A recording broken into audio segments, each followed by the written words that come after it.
നമ്മുടെ ശരീരത്തിൽ ഒരു എമർജൻസി സിസ്റ്റം ഉണ്ട്. നമുക്ക് എന്തെങ്കിലും രീതിയിൽ പുറമേ നിന്നൊരു അപകടം വരുമ്പോൾ ശരീരം അതിന്റെ ശക്തി കൂട്ടാൻ വേണ്ടിയിട്ടും രക്ഷപ്പെടുത്താൻ വേണ്ടിയിട്ടും ശരീരത്തിനകത്ത് ഒരുപാട് മാറ്റങ്ങൾ വരുത്തും. പൾസ് കൂട്ടും, BP കൂട്ടും, നമ്മൾ ഓടി രക്ഷപ്പെടാൻ വേണ്ടിയിട്ട് മസിലുകളുടേക്കുള്ള ഓക്സിജൻ സപ്ലൈ കൂട്ടും. ഇതിനെല്ലാം കാരണമാവുന്ന ഒരു ഹോർമോൺ ഉണ്ട്, അതാണ് അഡ്രിനാലിൻ. എന്നാൽ ചില ആളുകൾക്ക് അനാവശ്യ സമയത്ത് അഡ്രിനാലിൻ കുത്തനെ കൂടുന്ന ഒരു അവസ്ഥ ഉണ്ടാവാറുണ്ട്. അഡ്രിനാലിൻ അനാവശ്യമായിട്ട് കൂടുകയാണെങ്കിൽ അത് ഹൃദയത്തിനെയും രക്തധമനികളെയും വല്ലാത്ത രീതിയിൽ ബാധിക്കും. ഒരു ഉദാഹരണം പറയുകയാണെങ്കിൽ, നമ്മളൊരു പുതിയ കാർ വാങ്ങി. ആ പുതിയ കാർ ഹൈ സ്പീഡിൽ ആക്സലറേറ്റർ ചവിട്ടി ഓടിക്കുകയാണെങ്കിൽ കാറിന്റെ എഞ്ചിന് ഒന്നും സംഭവിക്കില്ല. എന്നാൽ കുറെ പഴക്കം ചെന്ന് എഞ്ചിൻ കേടുവന്നൊരു കാറിൽ നമ്മൾ ആക്സലറേറ്റർ സ്പീഡ് കൂട്ടുകയാണെങ്കിൽ ചിലപ്പോൾ എഞ്ചിനും പ്രശ്നം വരാം, ബ്രേക്കിന് പ്രശ്നം വരാം, കാർ ആക്സിഡന്റിൽ പെടാം. ഇതുപോലെയാണ് അഡ്രിനാലിന്റെ കാര്യം. നോർമൽ ഹൃദയമുള്ള ഒരു ആരോഗ്യവാനായ വ്യക്തിക്ക് അഡ്രിനാലിന്റെ ഹോർമോൺ ഒരു പരിധിവരെ കൂടിയാലും ഒന്നും സംഭവിക്കില്ല. പക്ഷേ ഹൃദയത്തിന് കേടുകളുള്ള വ്യക്തികൾക്ക് അഡ്രിനാലിൻ കൂടുന്ന അവസ്ഥ വരികയാണെങ്കിൽ ചിലപ്പോൾ വലിയ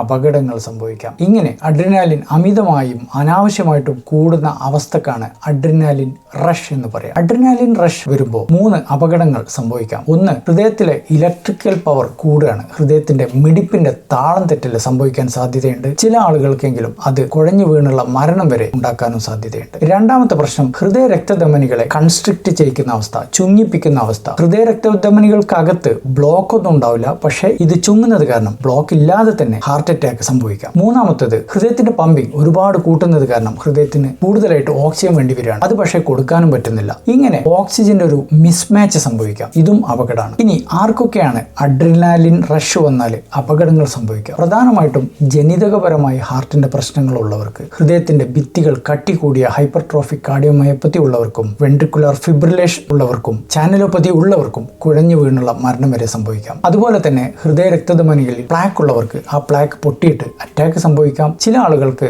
ബ്രോക്കൺ ഹാർട്ട് സിൻഡ്രോം എന്ന് പറയുന്ന ഹൃദയത്തിന്റെ അറ്റാക്ക് പോലുള്ള അവസ്ഥ, ഹാർട്ട് ഫെയിലിയർ സംഭവിക്കുന്ന അവസ്ഥ ഉണ്ടാവാം. ഇനി എക്സർസൈസ് ചെയ്യുന്ന ആളുകൾക്കും അഡ്രിനാലിൻ കൂടാറുണ്ട് കേട്ടോ. പക്ഷേ ആ ഒരു അവസ്ഥയും അഡ്രിനാലിൻ റഷും തമ്മിൽ വ്യത്യാസമുണ്ട്. എക്സർസൈസ് ചെയ്യുന്ന സമയത്ത് അഡ്രിനാലിൻ കൂടുന്നത് ഹൃദയഭിത്തികളെയും രക്തധമനികളുടെയും ആരോഗ്യം കൂട്ടാനാണ് സഹായിക്കുന്നത്. എന്നാൽ അഡ്രിനാലിൻ റഷ് വരുന്ന സമയത്ത് ഹൃദയത്തിനും രക്തധമനികൾക്കും അപകടമാണ് സംഭവിക്കുക.